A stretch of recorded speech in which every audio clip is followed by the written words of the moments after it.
Hey guys, today we're going to be looking at the Happy Model Snapper 7. I did get the Fly Sky version and the basic kit. So inside the box, we're going to have a little micro brushless whoop here, 450 mAh high voltage Happy Model branded battery, screwdriver, got 4 extra propellers, small USB high voltage charger, and prop removal tool. And we got a few extra rubber bands for our batteries, and looks like a couple of M1.5 screws for the ducts on the drone here. Now I will say the aluminum ducts here, they are a little bit thin. I've had them bend a few times while I was flying this, but I was able to bend them back out with no problem. Not sure exactly how the longevity is going to be on that, but so far it seems good. So the dry weight is going to be 29.6 grams. And with the included 450 milliamp hour battery, 43 grams. Now one thing that is a bit bothersome with the included battery lead here is that with the stock battery, it's fine. I have plenty of room since this battery has a little lead coming out from it. But if I want to use one of my G&B batteries here, you'll see that I gotta put this in here and really kind of pull on this thing, and it's a bit hard to get that to go in. Hopefully this doesn't cause any issues with the connector on the battery. I may at some point go ahead and put a longer battery lead on the drone itself, and that'll fix the issue, but just wish that was just a little bit longer. We do have Happy Model branded 0703 motors here, if I can get that to focus. Got 19,000 kV. Now I haven't been able to find another pair of these online from Happy Model, or really any other brand at 19,000 kV that have the plugs for this all-in-one brushless board here. Canopy, injected molded, it's pretty nice. It does look like you should be able to get camera tilt on this, but I've tried loosening it up, tried moving the camera around, and haven't really been able to get that much adjustment. But so far the field of view on the lens is pretty good, so I haven't had to worry about that too much. We've got a pH 2.0 connector here, so that's nice. It'll go with a lot of my other little beta FPV and G&B batteries that I have here. It does have a little linear polarized antenna, a little bit different than some of the other ones that you see on most of these all-in-one cameras, but so far the reception's been pretty good. I did have to change the band in the channel on the camera though, because the one that it came on originally, it wasn't picking up for some reason on my commanders, so I had to switch it over to more of the middle of the frequency band there, and it seems to be working fine now. I haven't had any issues with reception. Next, let's take off this canopy and see what's underneath it and go from there. Alright, so the canopy does remove with 3 screws. We got one here, here, and there was one there, but I don't know if it came from the factory, just a little messed up, but half the screw head was missing when I got it, so I just snipped it off. I haven't really had any issues with the canopy moving around, so I just left it off. It just stays in place there. So the board does appear to be the same as the Racer Star F3 Crazy Bee all-in-one board, 5 amp built-in ESCs, 1S capable. It does have a built-in OSD, and you got your little tiny bind button right there. And that's for binding to your Fly Sky. I'm sure it's similar on the FR Sky as well. Now underneath, like I said, it does have the plugs for the motors here, which is nice. So if you bust a motor, you don't have to do any soldering. You just pop it out, pop it back in. You got your tiny little receiver antenna down there underneath. And that's about it for underneath. The cables on the all-in-one camera, they're long enough that you're not really going to have to worry about taking this off, but still be careful if you take it off. Just don't want to pull out these wires there. let's button it back up and go to some flight footage. Now the drone did come with a factory tune, so I didn't really mess with the PIDs at all. I didn't get any oscillations or prop wash that was too bad. The only thing that I did adjust was the stock rates. I like a little bit higher yaw rate, and I also upped the super rates a little bit for when I was trying to do some macro.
So I did try and take it outside here, but the winds were pretty bad today. We were probably like 15, 20 mile an hour winds. It did alright, but as soon as I got out from underneath my awning, the winds were just blowing it around like crazy, and then I just couldn't keep control of it anymore.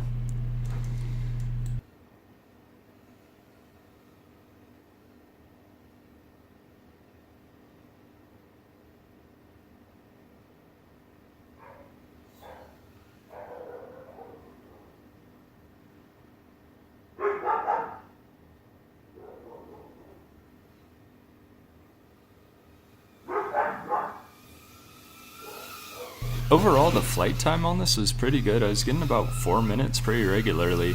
So I figured I'd just throw a clip in here of me just flying it around until basically the battery was dead, just so you guys could see it in action. Enjoy.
So I guess the question is, would I suggest this as something for people to buy?